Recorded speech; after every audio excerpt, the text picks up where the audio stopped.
It's too late. Imisaad u soo joogtay dad guulaysanaya, dad hadafyadii lahaayeen gaaraya, dad noloshay ku riyoonayeen hadda ku nool, dad wixii ay cidiga ku hayeen hadda gacanta ku haysta. Ma markaagii imisaad dad garab taagneed, imisaad dad hambaliyeysay, imisaad dad goobjoog u ahayd guulahooga, imisaad dad markhaati ka ahayd kor u kacooga, imisaad arkaysaa asxaabtaadii, akhyaartaadii, qoyskaagii iyo dadkii aad nolosha wadaagayseen oo himilooyinkeedii iyo hadafyadoodii gaaray. imisaad arkaysaa dad la nool nolosha ay ku riyoon jireen, imisaad arkaysaa dad meeshay xariiqdeen soo taabtay. waa xilligaagii, waa markaagii, waa xilligii la dareemi lahaa ahaanshahaaga, waa xilligii ahayd inaad adduunyada u sharaxdo dhadhanka jiritaankaaga, waa xilligii dunida iyo dadka ku nooliba ay ka faa'iidi lahaayeen. السلام عليكم أصحابتي دقاليق أهواني سلام ولاشيني لهان official أو مات فيديو عصبني وضا أصحابتي دقاليق أحدا يقو عصب تاهاي سبسكرايب كسار قنبلك هرفور هذا هوري يقولو جاكت أصحابتا دي فمي قادو الشارك رهسي فيديو قاني تداد بضان أو فيدسدان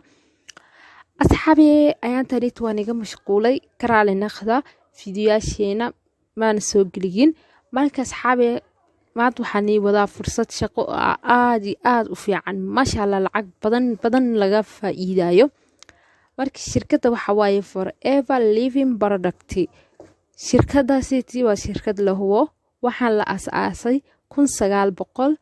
1978 ayaa la aasaasay asxaabteeda qaaliga ah waxayna ka shaqeysaa 160 wadan ayay ka shaqeysaa shirkadaasi alaabta soo bisi inaba caadi ma ahan waxayna ka suubsan tahay alaabta dacar ayay ka soo suubsan tahay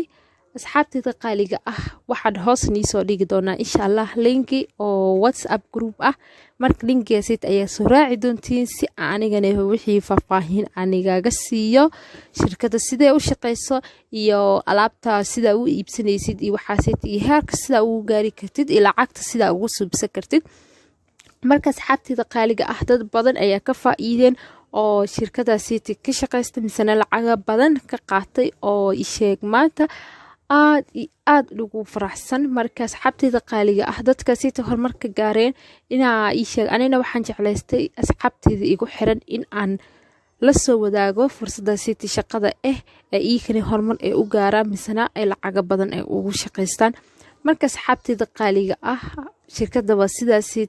aniga nii sheega marka insha Allah groupka ayaa soo raaci doontiin linkigiisa si aan wixii warbixin ah meesha nigaga siiyo marka asxaabteeda qaaliga ah waa kaasa haddana waxaan isla arkaynaa shirkadda sibiradeeda ayaan nii soo gudbinayaa la socod wanaagsan iyo dadka horumarka ka gaareen dhammaan sibiradooda ayaan soo gudbi doonaa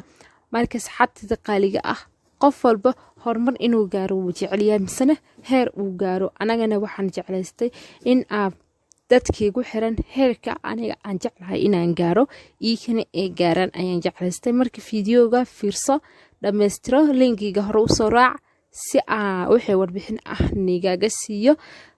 marka dadka alaabta gadanayana waa gooni alaabta faa'iido badan ayay leedahay anigana ay jeedin waan isticmaal alaabta Forever Living Product masha Allah inaba caadi ma ahan alaabta taa u baahan tahay linkiga waa soo raaci kartaa si aan alaabta lagaaga iibiyo haddaa inaa ka shaqo bilaawdid arabtid in linkiga waa soo raaci kartaa oo waxaa dhihi kartaa shirkadda inaan ka shaqo bilaawo ayaan rabaa sideesa iigu suurtagelaysaa ayaa dhehaysaa marka waa lagu diiwaangelinayaa marka asxaabteeda qaaliga ah waa sidaasi linkiga soo raaca marka asxaabteeda qaaliga ah dadka horumarka gaareen in anagana horumar gaarno maxaa inoo diida marka inaan horumar gaarno waaye marka waa inaan shaqaysanaa misana horumar aan gaarnaa soo maaha marka asxaabteeda qaaliga ah fiidiyoogaani waxaa la rabaa inaad dadkoo dhan gaarsiisiin fursadaasi shaqada ee ka faa'iideystaan marka asxaabteeda qaaliga ah waa sidaasi leege iyo commentigane meesha ku soo qoraan dhihi lahaay faa'iido wacan ayaan nii wadaa wax walba horumar ahna waan la jeclahay I love you bye bye my family assalamu alaykum asxaab